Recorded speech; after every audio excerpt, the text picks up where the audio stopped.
Praise the lord. ક્રિસ્તમાં ભાઈ તથા બહેનો, દિવ્ય દયાના દિવ્ય સંદેશમાં તમારું સ્વાગત છે. જુલાઈ 1 નવા મહિનામાં પ્રવેશ કરતા વિશે પ્રભુનો આભાર માનીએ અને સાથે સાથે પ્રભુની આશીર્વાદ્યા છીએ કે જેવી રીતે ગયા મહિનામાં પ્રભુએ આપણે સાચવી રાખ્યા, સંભાળી રાખ્યા અને અમે બધાને તંદુરસ્ત રાખ્યા બદલ પ્રભુનો આભાર માનીએ. અને એ જ રીતે આ મહિનામાં પણ પ્રભુ સદા આપણી સાથે રહે. શાસ્ત્ર પાઠ સાંભળીએ. માથ્યુનો ગ્રંથ 8મો અધ્યાય 28થી 34મી કલમ સુધી. જ્યારે ઈસુ સામે કાંઠે ગદરાનીઓના પ્રદેશમાં પહોંચ્યા ત્યારે 2 અપદૂતગ્રસ્ત માણસો કબ્રસ્તાનમાંથી નીકળી તેમની સામે આવ્યા. તેઓ એવા તો ભયંકર હતા કે કોઈ તે રસ્તે થઈને જઈ શકતું નહોતું. તેઓ બૂંબાડી ઉઠ્યા, ઓ ઈશ્વર પુત્ર, તારે ને અમારે શું તું ઠરાવેલા સમય પહેલાં જ અમને રીબાવવા અહીં આવ્યો છે? તેમનાથી ઠીક દૂર ભૂંડોનું એક મોટું ટોળું ચરતું હતું. એટલે અપદૂતોએ ઈસુને વિનંતી કરી કે જો તું અમને હાંકી કાઢવાનો છે તો અમને પહેલાં ભૂંડના ટોળામાં મોકલી દે. ઈસુએ કહ્યું, જા કહેતાં તેઓ બહાર આવ્યા અને ભૂંડના ટોળામાં ચાલ્યા ગયા અને એક ભૂંડોનું આખું ટોળું બેખડ ઉપરથી ઘસમસતું સરોવરમાં ઘસી ગયું અને પાણીમાં ડૂબી ગયું. એટલે ભૂંડને ચરાવનારાઓ ભાગ્યા અને ગામમાં જઈને તેમણે બધી વાત કરી કે તથા અપદૂતગ્રસ્તના અને શું થયું તે પણ કહ્યું. એટલે આખું ગામ ઈસુને મળવા બહાર આવ્યું. ઈસુને જોતાં જ તે લોકોએ તેમને વિનંતી કરી કે અમારી હદમાંથી ચાલ્યા જાઓ. આ પ્રભુની વાણી છે, તે આપણો આધાર છે. ક્રિસ્તમાં ભાઈ તબેનું, પ્રભુ ઈસુ જે તોફાન હતું તે શાંત પાડ્યા.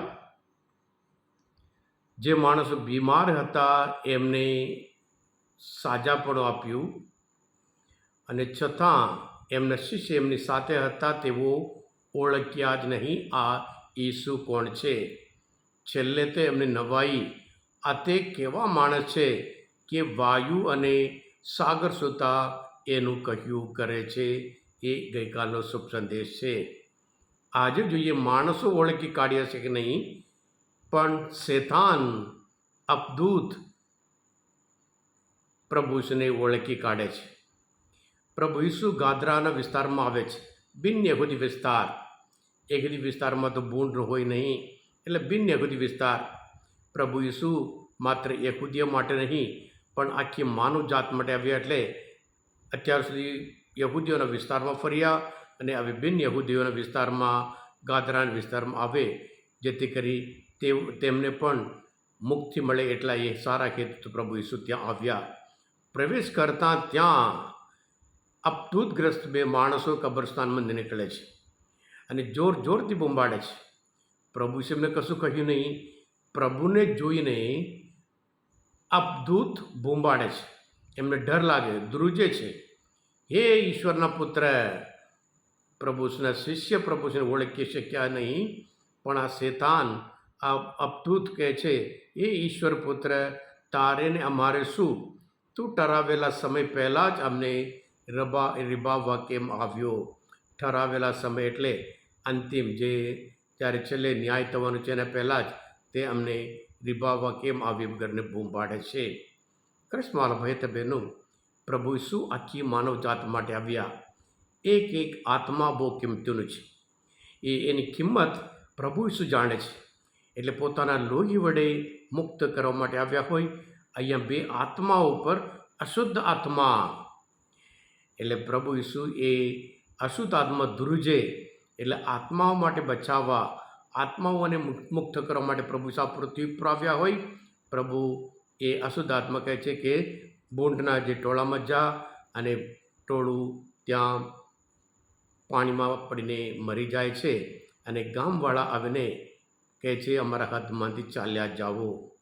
ક્રિસ્તમાં ભાઈ બહેનો, જ્યાં અશુદ્ધ આત્મા હોય, જે પ્રભુ ઈસુ હોય ત્યાં અશુદ્ધ આત્મા ઊભા નહીં રહી શકે.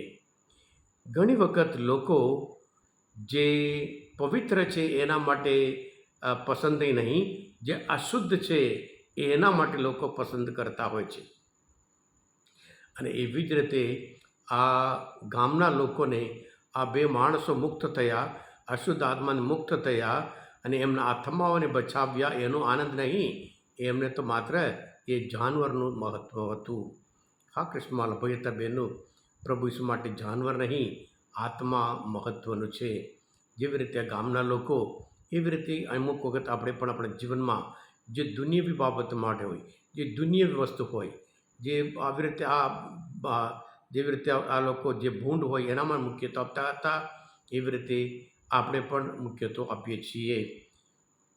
રોમના ધર્મશાસ્ત્ર પૌલ કહે છે, જે કંઈ બુરું છે બુરાઈને તારા ઉપર વિજય પામવા દઈશ નહીં, કારણ પણ ભલાઈથી બુરાઈને પરાજય કરો. બુરાઈને પરાજય કર્યો અને બે માણસને પ્રભુ ઈસુ મુક્ત કર્યા હતા. હા કૃષ્ણમાલા ભાઈ હતા બહેનો, આજના માનવ શાસ્ત્ર પાઠ સમજવા માટે, પ્રભુ ઈસુને ઓળખ માટે મદદરૂપ થયા હોય, તમે પોતે દિવ્ય દયા અને દિવ્ય સંદેશ સબસ્ક્રાઈબ કરજો અને બીજા માટે પણ ફોરવર્ડ કરજો, કારણ તમે બધા આશીર્વાદિત છો, અભિષિક્ત છો. પ્રભુ ઈસુ અમારા ઉપર અમારા ઉપર દયા કરો. Jesus, I trust in you. Thank you. God bless you all.